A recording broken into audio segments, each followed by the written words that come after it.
Dawn breaks with a sense of urgency over the Naval Strike and Air Warfare Center at Fallon, Nevada.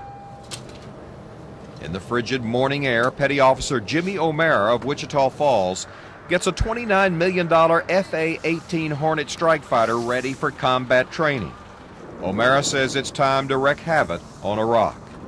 I like our commander-in-chief now. He's pretty much letting us do our job this time. So it's about time that we got back into where you know better than come over here and hit us in our backyard. Naval Reserve Squadron VFA 201 from the Joint Reserve Base in Fort Worth went on active duty for the first time ever in October.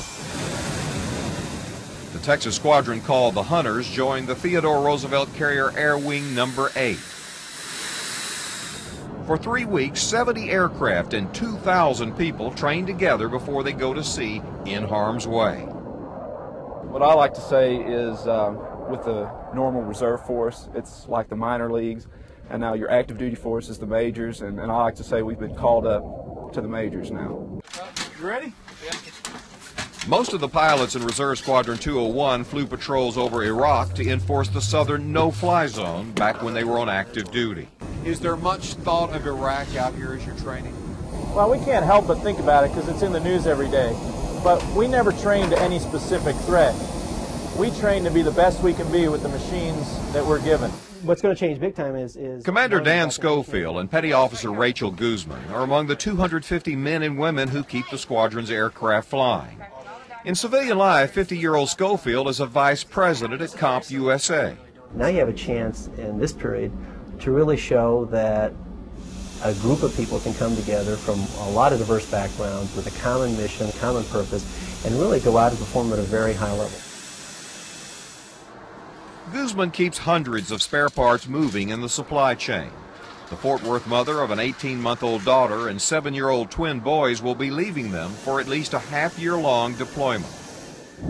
It's what I have to do. I mean, it's what I signed up to do 12 years ago, and there are things I'm going to miss at home, but it's what I have to do. It's my job, and I'll quite happily do it. There goes some of your spare parts. Absolutely. At least they're flying spare parts.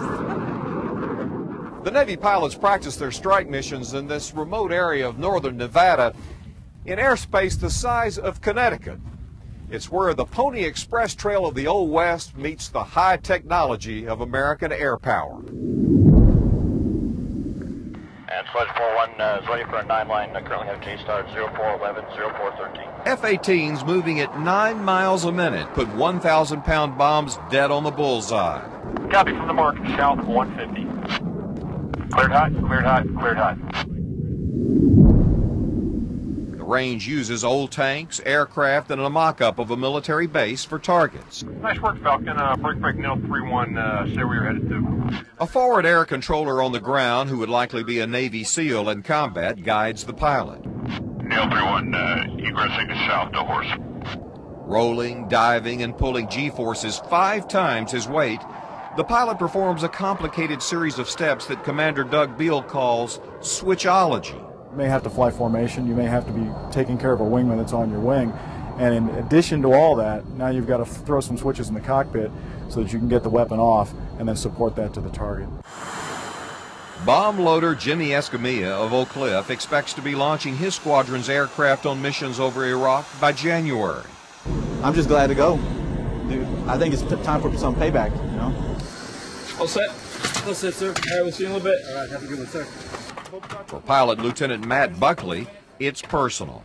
Buckley lost his brand new job with American Airlines a few days after the September 11th terrorist attack.